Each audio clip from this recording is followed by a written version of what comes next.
Jennifer and Garrett's love story had begun 12 years earlier in the fall of 2010 at a meeting in Nashville.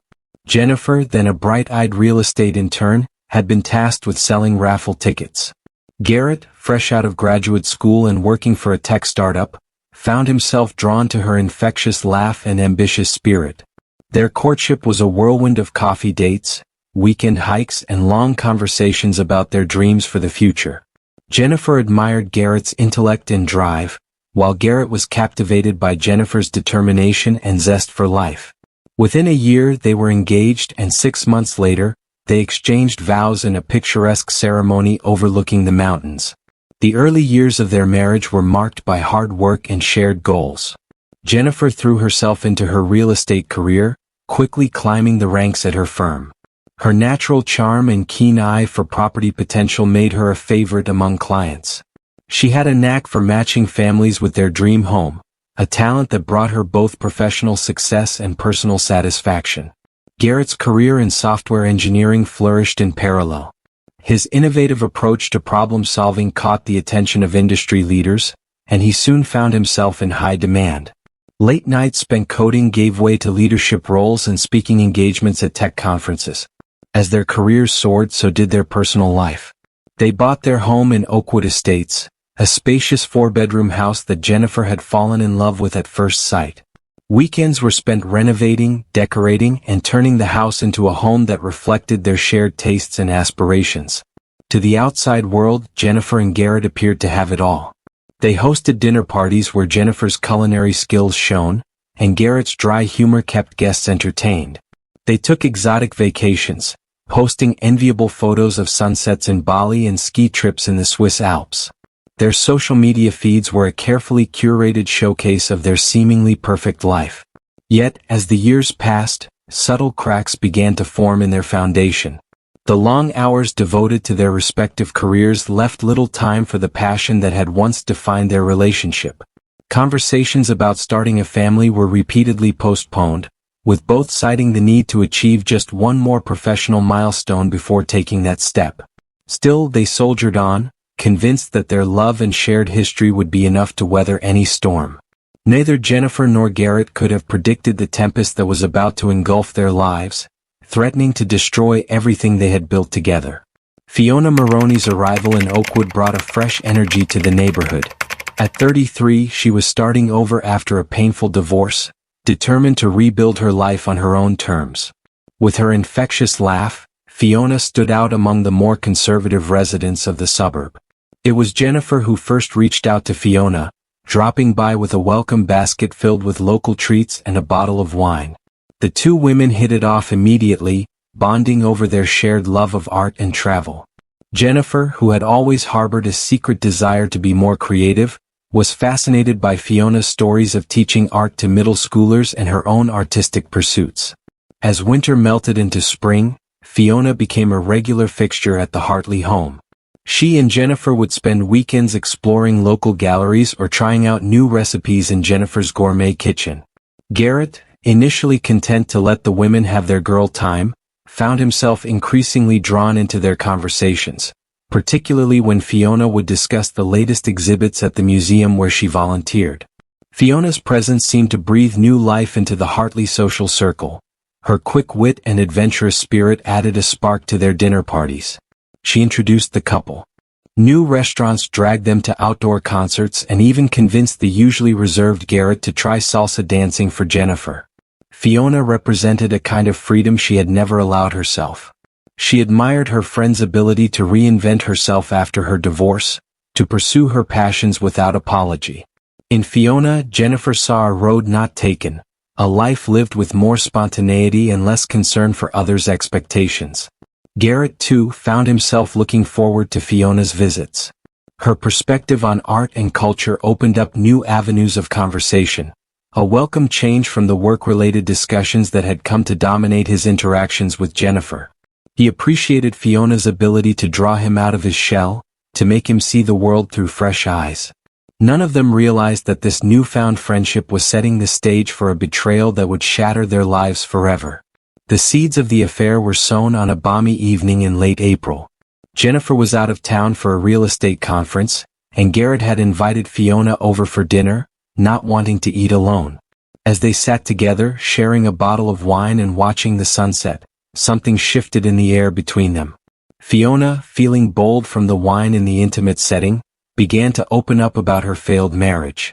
She spoke of feeling unloved, unappreciated, and ultimately unwanted. Garrett, moved by her vulnerability, found himself sharing his own feelings of disconnection within his marriage. The long hours, the focus on career advancement, the gradual fading of passion, all tumbled out in a rush of confession. In that moment of shared loneliness, their eyes met, and the spark that had been smoldering burst into flame. The first kiss was hesitant, almost chaste, but it quickly deepened into something more urgent, more primal. Guilt and desire welled within both of them, but desire won out. That night marked the beginning of their clandestine relationship. In the weeks that followed, Garrett and Fiona constructed an elaborate web of lies to conceal their affair. They stole moments together whenever they could. Lunch breaks spent in secluded corners of parks, fake work events that provided cover for rendezvous at out-of-town hotels, early morning meetings that were really hurried encounters in Fiona's art studio. The affair brought a renewed sense of excitement to both their lives. For Garrett, Fiona represented passion and spontaneity, qualities he felt had been lacking in his life with Jennifer. He reveled in Fiona's artistic nature, the way she saw beauty in the everyday world. For Fiona, Garrett offered stability and intellectual stimulation, a stark contrast to her ex-husband's volatility and disinterest in her work. Yet even as they reveled in their newfound connection, the weight of their deception hung heavy. There were close calls.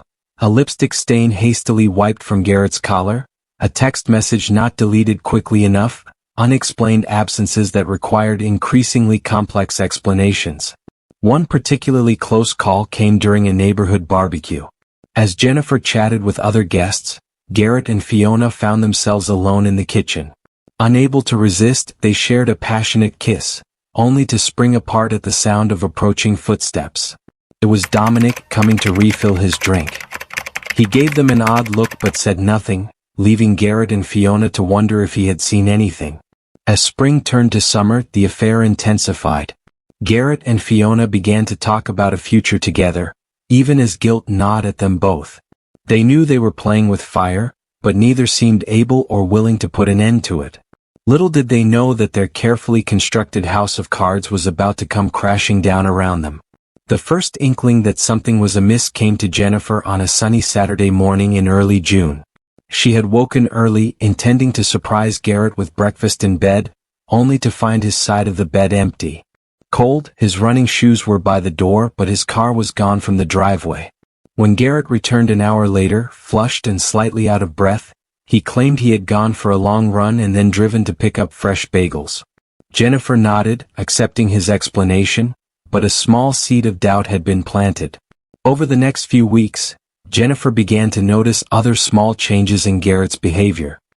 He was more attentive than usual, bringing her flowers for no reason and suggesting date nights out of the blue. Yet at the same time he seemed distant, often lost in thought, his fingers constantly hovering over his phone as if waiting for a message. Garrett's work hours became erratic.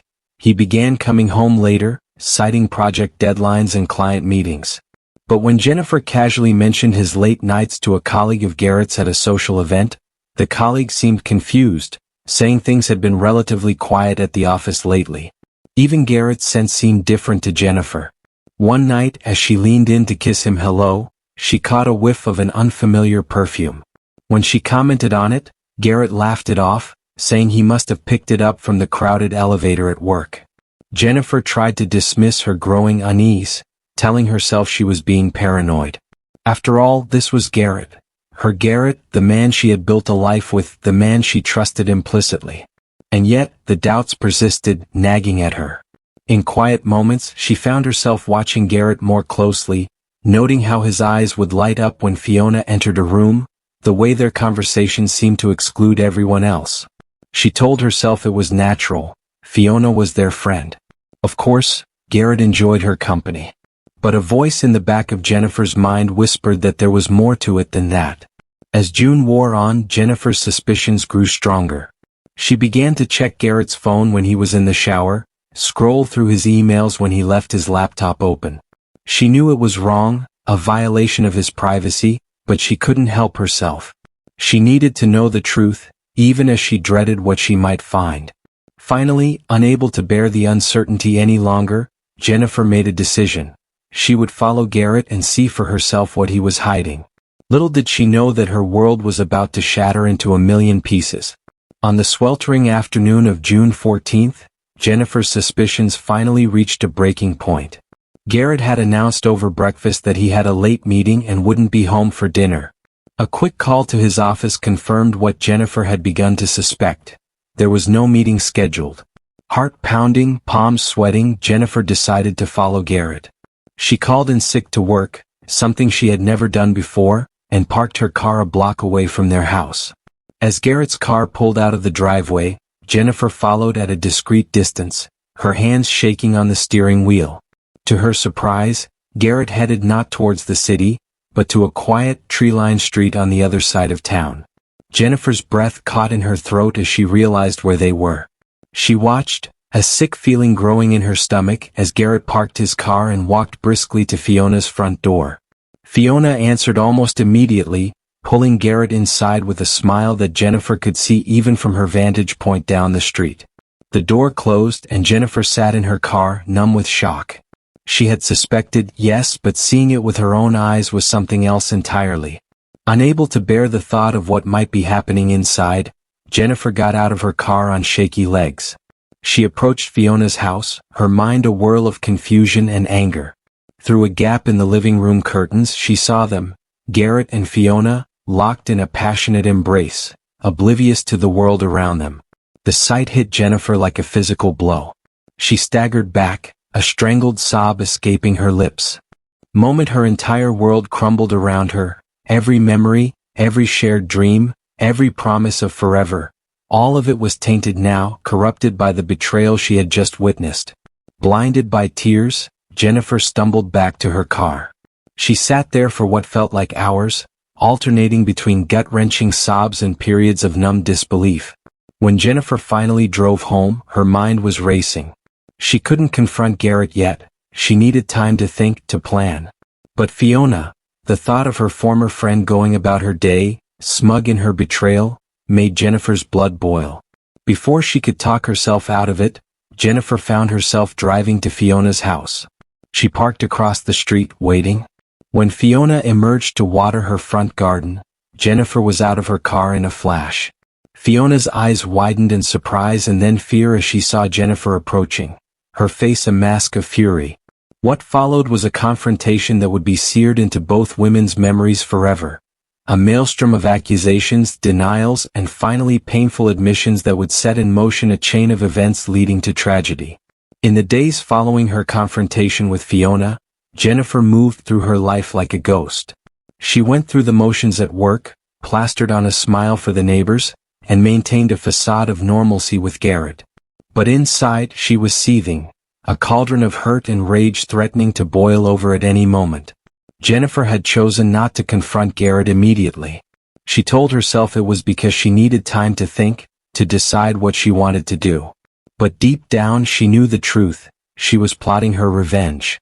The idea came to her late one night as she lay awake, listening to Garrett's steady breathing beside her. If he could betray her with her best friend, why shouldn't she do the same to him?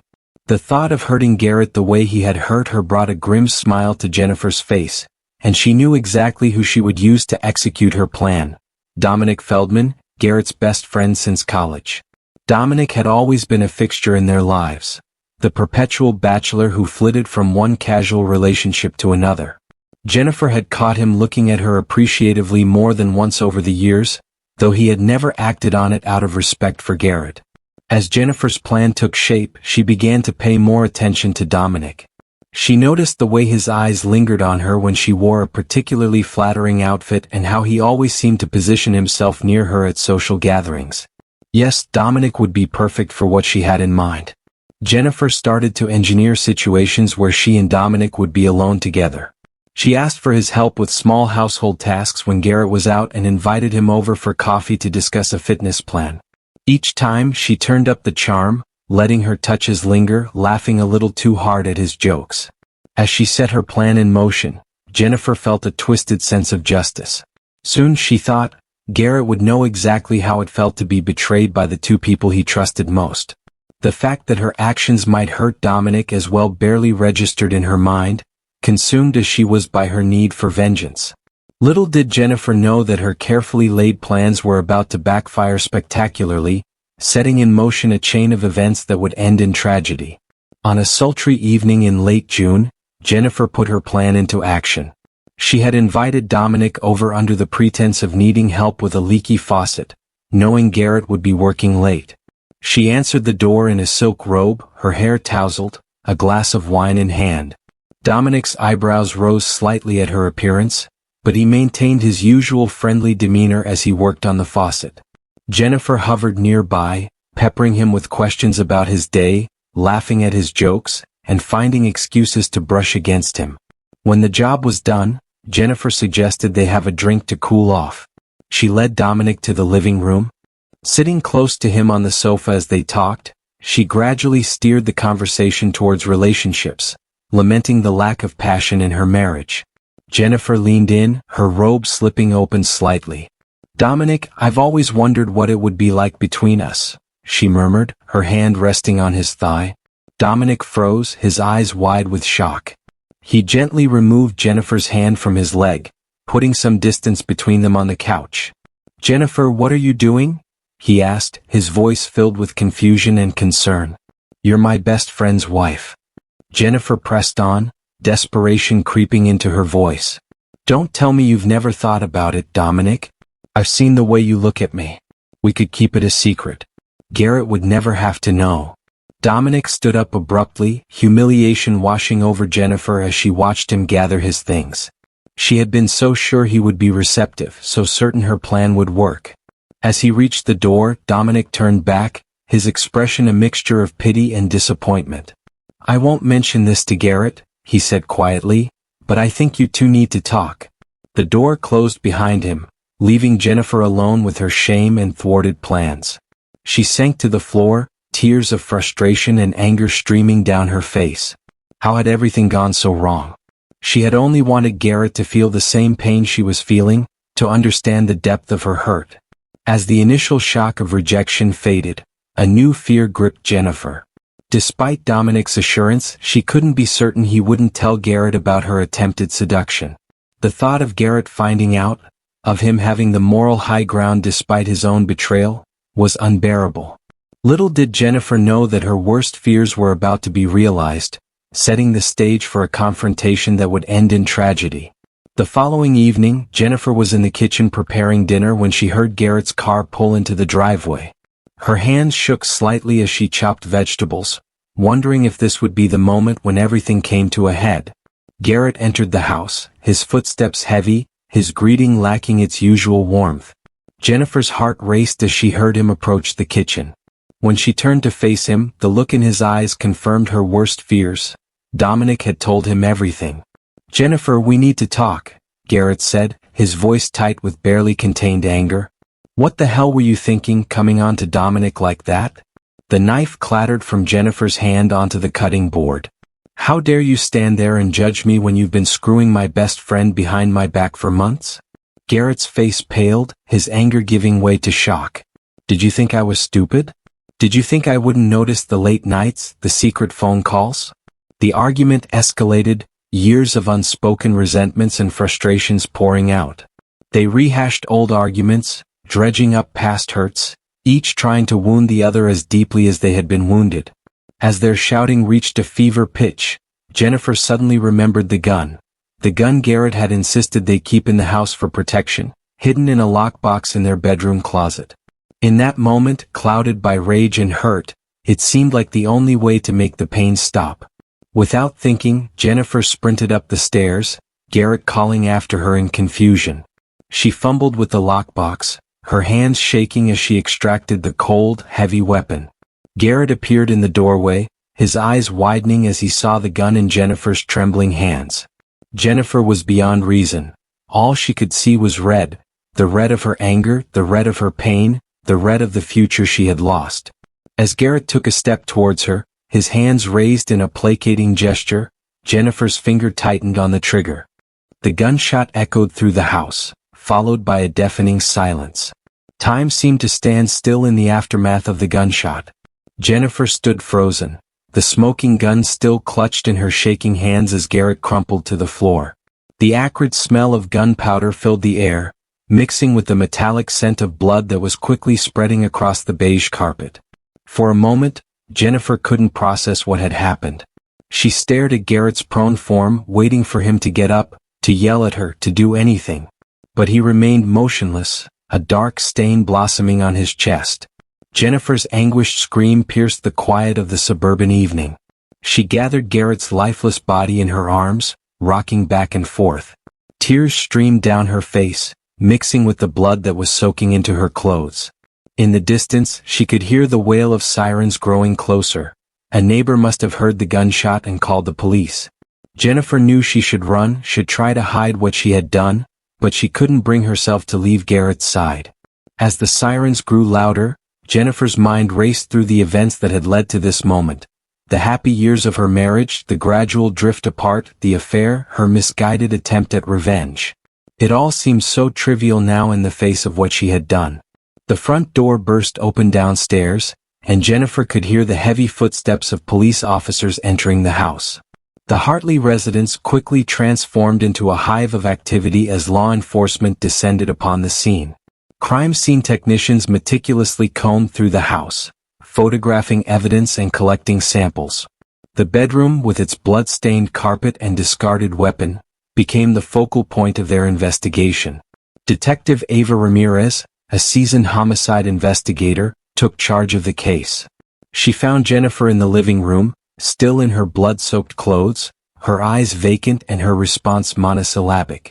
Despite her state of shock, Jennifer was read her rights and taken into custody. At the police station, Jennifer's initial shock gave way to a flood of emotion. Between sobs, she confessed to shooting Garrett, recounting the events that led to that fatal moment. Detective Ramirez listened impassively, her pen scratching across her notepad as Jennifer poured out her story of betrayal, jealousy, and misguided revenge.